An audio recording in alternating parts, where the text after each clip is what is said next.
Welcome to Hope is Here. Have you ever thought, I really want to read my Bible, but I'm just not sure how to actually prepare to do that? Well, today you're at the right place. We're going to help provide some solutions, some really simple but very practical tips. We're talking with Tara Lee Cobble. She is the founder and the host of the Bible Recap. It's a great podcast. It only takes about 7 minutes on average to listen to, and really want to encourage you to check out their website, thebiblerecap.com.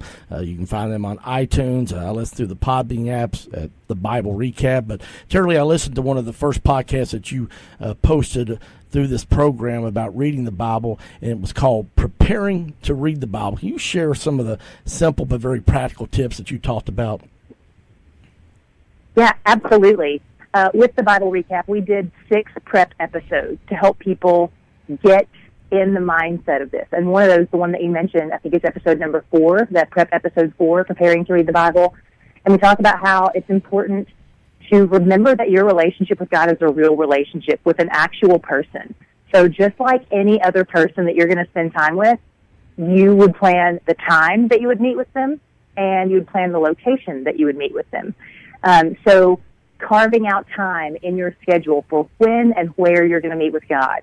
And then also remembering that He is a real person, and so having that mindset is very helpful. I remember hearing John Piper say that if he's reading his Bible and he gets a knock at the door, he asks God for permission to be excused. So he's like, this is a real person that I'm meeting with here, and I don't want to just because he's invisible and he's always going to be there, we tend to take him for granted. We tend to even take advantage of that fact and not really honor our meeting time with him like we would. If I were having coffee with you, I wouldn't just show up wherever I wanted, whenever I wanted, and I would honor that time with you. And in the same way that if you're having coffee with someone and they are just staring at their phone the whole time, or they pick up their phone every time it rings and you feel a little disrespected, trying to honor my time with God in that same way. So when I'm reading my Bible, I try to keep my phone on silent in another room and just really guard that time with Him so that I can get the most out of it. Because if I'm only kind of treating it with a half-hearted interest, I'm going to get half-hearted results, and it's not going to be as transformative for my heart and mind as if I really engage with Him. Well, you do have to be intentional about it. I've learned that myself as I've tried to become more disciplined in spending time with Him. But I have learned so many times, there's days when I'm tired or I just think, I don't know if I can do this yet. When I do that, it seems like in those times that God just shows up in a powerful way. So as the old saying goes, half the battle is just showing up, isn't it? It is. Yeah, truly.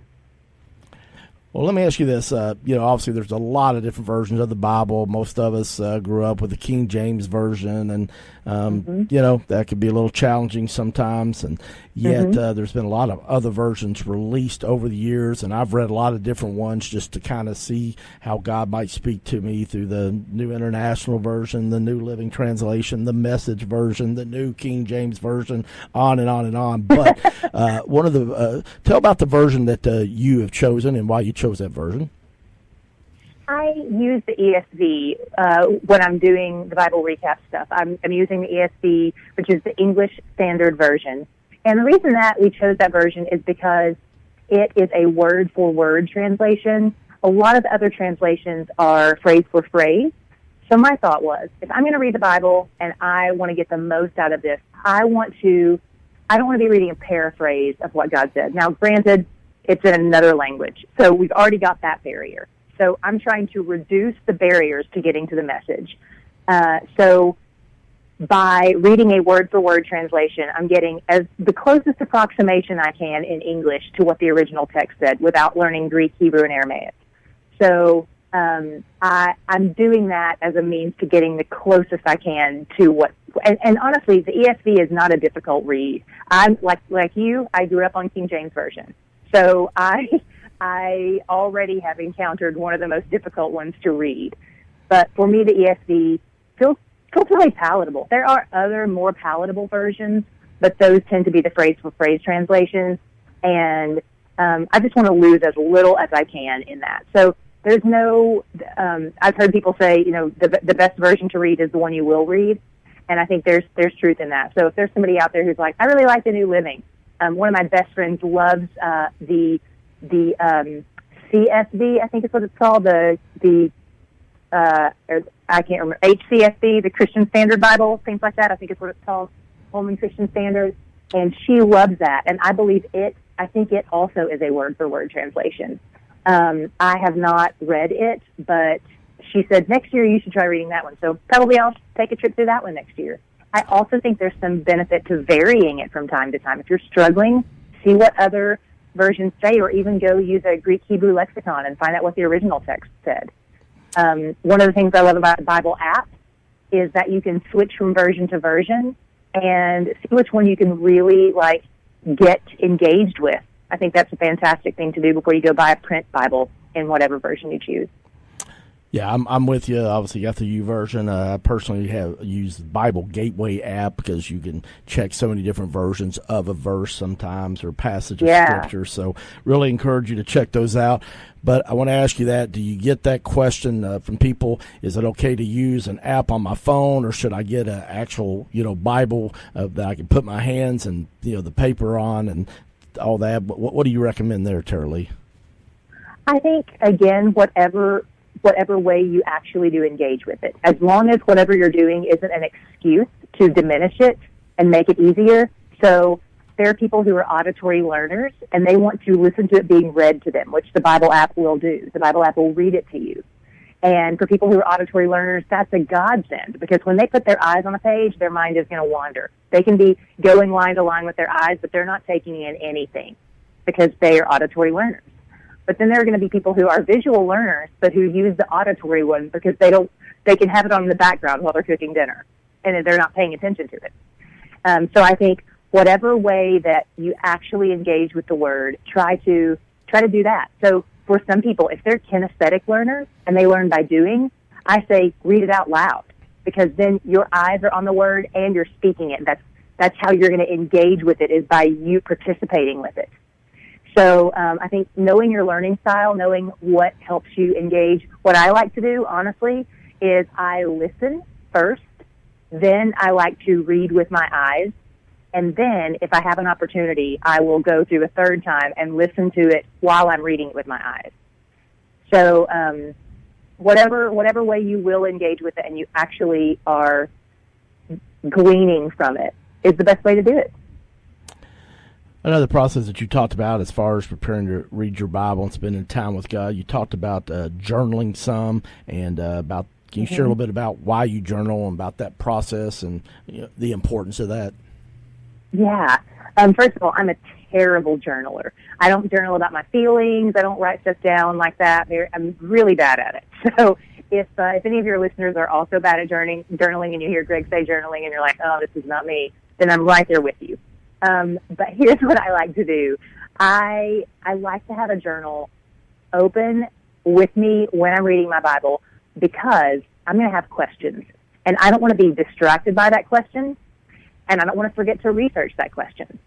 So I just keep a journal open, and I'll write down maybe just the chapter and verse, because I know if I go back later and look at that, I'm going to be reminded of what that question is. And maybe I'll write down what the question is. Maybe I'll write down some of the answers that I think there might be to the question. But I always want that there to be able to go back to remember to research it. Because next year when I read this verse again, I don't want to have that same question. I want to know the answer to it. I don't want it to derail my relationship with God if it's something major about who God is. If it's just something like, how big is a cubit? That's not going to derail my relationship with the Lord. It's still something I'm curious about, but if it's something about God's character, or why would God do that thing? Like, how dare he? If some question like that comes to my mind, I need to resolve that right away. So I write the question down. I also want to write down things that jump out at me and things that the Lord convicts me of, and what he's revealing to me about who he is and about my own heart. So I want to log those things. And I'll tell you, this year is my 10th trip through the Bible, and we've been going through my journals and journals and journals. And the first year that I read through the Bible, I would take maybe 1 or 2 lines of notes on each day's reading. And you would think after your first trip to the Bible, you're like, cool, I've done it. I've learned everything there is to know now. I'm a Bible scholar. I've read the whole thing. But Greg, my notes on year 10 through the Bible are so much, there's so much more. I keep learning new things every trip through. It's incredible. And it's so encouraging to me because I never want Scripture to be boring. I want to always know that there's more that I can get out of it because I want to be reading it for the rest of my life. I don't deal well with things that I have to do that are boring, you know? So the fact that on year 10, I'm writing a page and a half of notes in my journal as a non-journaler, that's a big deal to me, that God is still teaching me that much through His Word, that it's living and active just like He says. Another big part of the Bible Recap program, people don't have to do this, but something I know that is a big part of it is something called D groups. Can you share about what those are? Yeah, so D group is something I started 10 years ago, right after I started reading through the Bible. And it is we call it the CrossFit of Bible studies. It's a Bible study program that it's not following the same program as the Bible Recap, but D Group is what the Bible Recap was born out of. So D Group is the ministry. It's an international ministry, weekly in-home discipleship and accountability groups. We partner with churches around the world who have, churches often struggle with building out discipleship programs because it's a lot of work. So they'll have Bible studies or things like that, but it's hard for them to build out something intense because it is the man hours involved in that is a lot. So we have a staff of 5 and about 30 interns who work every week to build out this Bible study where we study Scripture. So we just finished studying Joshua not long ago, so we drill down into one book and really get the meat out of it. And then we'll maybe go study an aspect of theology. So we're about to launch a study. Actually, this week we're launching a study on spiritual warfare. And so we'll dig into some aspect of theology or some topic. We tend to try to alternate those, going a book of the Bible and some aspect of theology. So maybe we'll study the book of 1 John, and then we'll study the Trinity, things like that. And we just meet in groups of 12 or less, gender-specific groups. We've got Spanish-speaking D groups. We've got military D groups. We've touched every populated continent. So there are D groups around the world, and some of those people are doing the Bible Recap, and some are not. But it is just a very intentional Bible study and discipleship program that meets in groups of 12 or less in homes and churches around the world. Well, that's the cool thing about it. It's not just a Dallas thing, which obviously that's a huge area, but you've got them all across the world. So I love how, because of the internet, and social media and things, we can connect with our brothers and sisters all across the world, can't we? Mm-hmm. Yeah, it's incredible. It's incredible. And every year we take a trip to Israel, so we invite people from D Group and from the Bible Recap to join us in Israel, and it's so great because I get to meet those people who are a part of D Group in Nigeria, and they fly in and meet us in Israel, and we get to spend time with them, and never would otherwise. But we've been studying the same passages of Scripture. We've been memorizing the same passages of Scripture. We're able to talk on that level and meet on that same playing field, and it's beautiful. All right, people want to find out more about the possibility of this Israel trip or just to get in a D Group or about Bible Recap. What's the best way to do that, Tara Lee? TheBibleRecap.com. And there is, if you want to start with the Bible Recap and you want to do the podcast with us and read through the Bible, just click on the link that says Basics, and it will walk you through that. If you're interested in the Israel trip, you click on the link that says Israel. If you're interested in D Group, click on the link that says D Group, and it'll take you to the D Group website, which has all the information you need about finding or starting a D Group near you, or even partnering with us. If you're on staff at a church and you're interested in a D Group partnership to make this one of your home group options, we'd love to do that. All right, Tara Lee, it's been absolutely great to catch up with you. I loved you as a musician. I think I even like you more as the Bible Recap voice. So thanks so much. I know you put a lot of hard work in this, but man, you're doing great stuff. This is a wonderful ministry. Thanks so much for being on Hope is Here. Thanks for having me. All right. That's Tara Lee Cobble. Check out thebiblerecap.com. I'm Greg Horn. We'll see you next time on Hope is Here.